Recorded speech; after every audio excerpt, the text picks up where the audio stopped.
guys had been run out of Tombstone and out of Bisbee and out of all the other communities when Douglas was created. So where else did they have to go? But they hung out here, and yes, we had bars.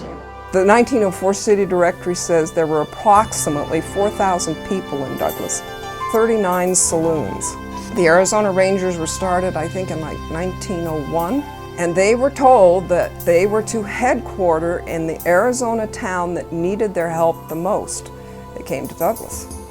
I guess it was a pretty outrageous community in its earlier days. My grandfather, he had been in Bisbee and Tombstone in the mining business.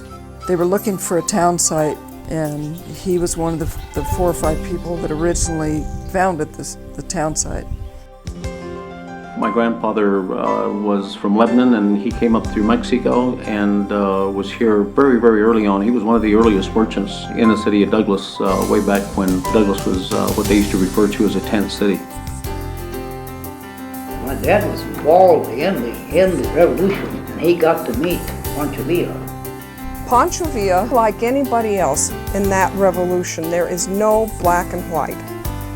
There's shades of gray.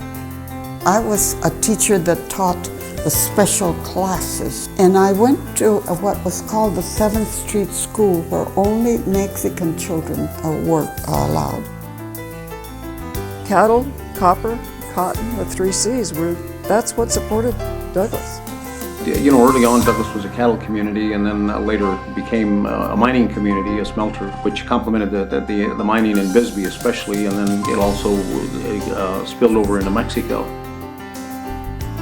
Douglas is an interesting town. In its early days, there were a number of copper companies here, a number of mining companies. People came here to make their fortunes. Phelps Dodge built what was called the Copper Queen smelter, and then there was another company called Calumet in Arizona. Those 2 smelters turned out huge amounts of copper. The next thing that came to Douglas was the railroad. You had to have a railroad to haul stuff in and out.